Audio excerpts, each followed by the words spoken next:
pemuda kaya, anak bos besar, pemilik 73 perusahaan, yang menjadi cleaning service. Episode 270. Kenshin, yang baru saja mendapat kabar tentang hal yang tak disangkanya. Ternyata Iwan temannya, mempunyai golongan darah yang saat ini dicarinya. Kenshin pun dengan cepat-cepat meninggalkan tempat itu.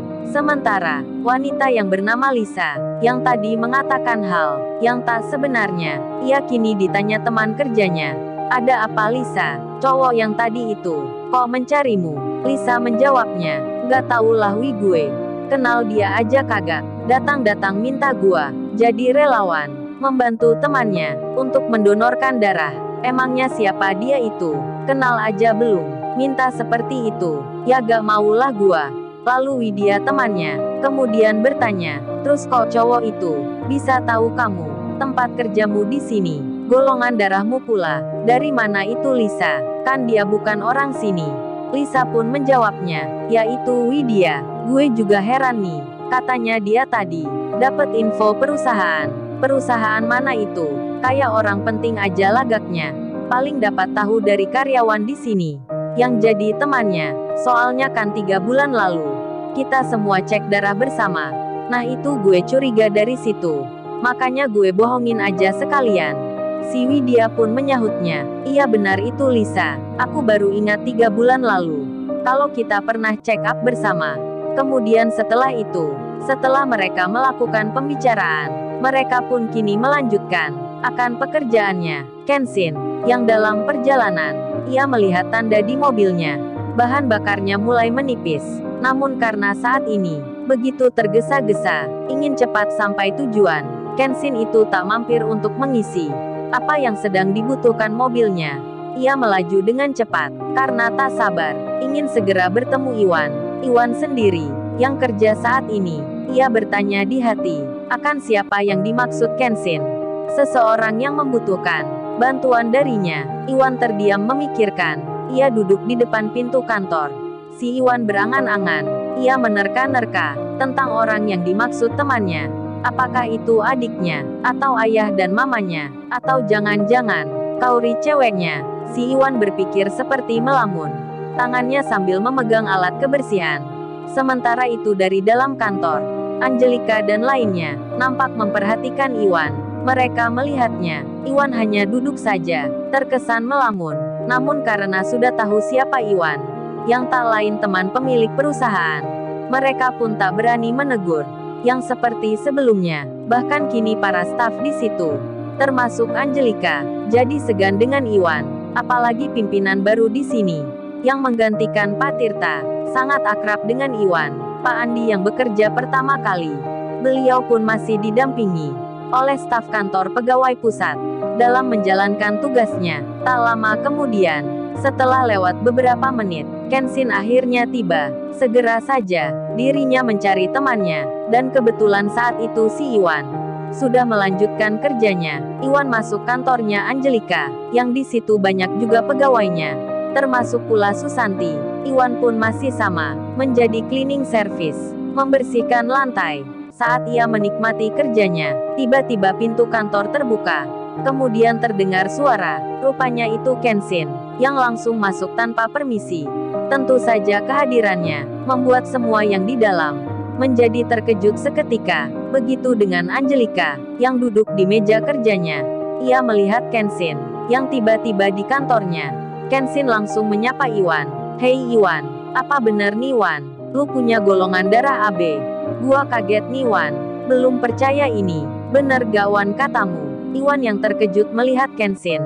Ia pun segera menjawabnya, "Bener bro, kalau lu nggak percaya, ini lo buktinya kamu lihat sendiri." Lalu Iwan mengambil dompetnya, ditariklah secarik kertas yang berisi bukti donor darahnya.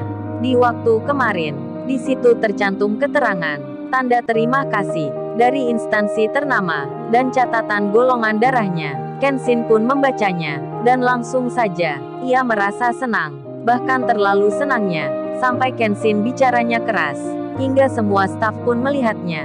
Kenshin berucap, "Waduh Wan, lu kok nggak pernah cerita Wan? Aku udah muter ke sana kemari, cari-cari golongan darah ini. Tapi nggak ketemu. Ternyata malah kamu yang punya. Ini namanya takdir, Wan. Semoga ini bisa menolong. Bagus nih, Wan. Lu emang sahabat gua. Aku tak menyangka ini. Kenshin langsung memeluk temannya. Sembari ia bilang, ayo Wan, langsung ikut aku membantu orang. Apa lu masih bisa, Wan? Untuk donor darah lagi? Iwan menjawabnya, masih bisa bro. Lu tenang aja. Emangnya siapa yang memerlukan? Kenshin menyahutnya, itu dia Ririn. Lu mau nggak Wan membantu?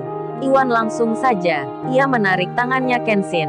Sembari ia bilang, ayo bro, kita cepat-cepat. Lu nggak bilang semenjak tadi. Iwan nampak bersemangat, hingga ditinggalkan alat kebersihan di kantor itu. Dibiarkan begitu saja, tak ditaruh di tempatnya. Kenshin kemudian teringat akan bahan bakar mobilnya, yang lagi menipis. Tak mungkin ia memakainya, karena dirasa tak cukup waktu. Kalau harus berhenti di pengisian. Kenshin melihat Angelika, kemudian langsung mendatanginya. Kenshin bilang menyapa, Mbak Angelika, aku pinjam mobil kamu boleh ya? Soalnya mobilku di luar bensinnya habis. Ini lagi tergesa-gesa. Angelika terkaget mendengarnya. Kenshin yang datang dan bicara ke dirinya. Angelika pun langsung menjawabnya, oh boleh-boleh itu mas, silahkan. Mobilku masih banyak bahan bakarnya. Lalu ia mengeluarkan kunci dan suratnya. Diberikan ke Kenshin. Kenshin pun demikian. Ia memberikan kunci mobil beserta suratnya.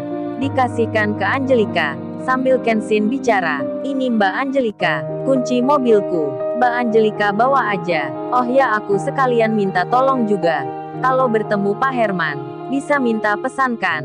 Katakan ke Pak Herman, untuk membelikan bahan bakar. Kalau bisa menjalankan, dipakai aja mobilnya. Dah gitu aja ya Mbak. Saya bawa dulu mobil Mbak Angelika ini. Angelika pun menjawabnya, iya mas, hati-hati. Aduh, Kenshin pakai pinjem mobil segala. Ke Angelika pula, kan entar ribet urusannya. Bukankah Angelika itu tak akrab sekali dengan Kaori? Kemudian Kenshin dan Iwan keluar. Di sela itu Pak Andi melihatnya. Pak Andi pun akan menghampirinya. Namun Kenshin dan Iwan, jalannya begitu cepat, seperti tergesa-gesa, lalu masuk mobilnya Angelika. Dinyalakan mesinnya, dan mereka pun keluar, segera menuju ke tempatnya Ririn. Di sela perjalanan itu, Kenshin teringat Kaori, karena dirinya yang mengemudi. Kenshin pun meminta Iwan, Wan tolong kamu kirim pesan Wan. Oh ya, yang pertama dulu ke Rena. Ini pakai handphoneku, tolong lu tulis Wan. Seperti yang aku katakan. Maaf Mbak Rena, terima kasih sebelumnya. Ini saya sudah dapat orangnya, yang akan mendonorkan darah yang sama. Ternyata Iwan yang punya. Jadi Mbak Rena tak usah lagi repot mencari. Terima kasih ya. Si Iwan pun menulis. Seperti apa yang disebutkan Kenshin. Kemudian Kenshin bilang lagi, oh ya, satunya Wan. Kirim pesan ke Kaori juga.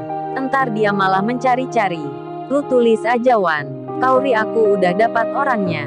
Yang akan donorkan darahnya. Kamu abaikan aja pesanku tadi. Jadi itu Wan garis besarnya. Iwan pun menulisnya. Namun kali ini, sangat beda dari sebelumnya. Karena Kaori, yang sudah jadi ceweknya Kenshin. Si Iwan pun menulis. Dengan kata yang lain, tak sama dengan yang disebut temannya. Si Iwan pun mengetik, dengan memakai handphonenya Kenshin.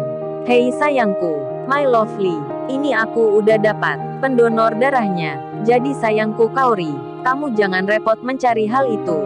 Aku cowok kamu, sayang kamu banget. Muwach. Waduh, Iwan itu memberikan tulisan yang bernada ciuman, yang artinya salam kecupan jarak jauh. Pesan pun dikirimkan. Kenshin tak mengetahui ia masih mengemudi mobil itu. Lalu Kaori menerimanya. Dibacanya SMS Kenshin, yang nampak aneh sekali. Banyak kata sayangnya, perhatiannya berlebih, pakai ungkapan yang seperti kecupan pula. Kaori merasa aneh sekali, karena Kenshin tak pernah menulis seperti ini. Namun raut wajahnya nampak senang sekali, hingga Kaori memastikan kalau itu benar Kenshin. Ia pun membalasnya dengan menelpon langsung. Iwan yang melihatnya, handphone Kenshin yang dipegangnya sedang ditelepon Kaori. Ia memberikan ke temannya, sembari Iwan bilang, bro Kaori telepon nih bro. Lu angkat dulu bro, gak enak kalau aku yang menjawabnya. Kenshin menerimanya, lalu ia bilang, Kaori, aku lagi mengemudi di jalan nih. Entar telepon lagi ya. Kaori menjawabnya. Oh, kamu lagi di jalan ya? Maafin deh kalau gitu. Entar aja aku sambung lagi. Jadinya, Kaori pun merasa, tulisan Kenshin ini, memang benar darinya. Saat itu Iwan tersenyum di hati. Dan Kaori tak mengetahui, akan siapa sebenarnya, yang menulis ungkapan itu. Kaori hanya merasa yakin, itu benar dari Kenshin. Kenshin pun kini, akhirnya sudah mendekat, dengan rumah sakit, di mana Ririn dirawat. Tak berselang kemudian, mereka pun tiba, di tempat tujuan. Kenshin dan Iwan keluar, langsung saja mereka berjalan, dengan cepat-cepat, menuju ke kamarnya Ririn. Lalu, bagaimana kisah selanjutnya? Subscribe channel ini, untuk episode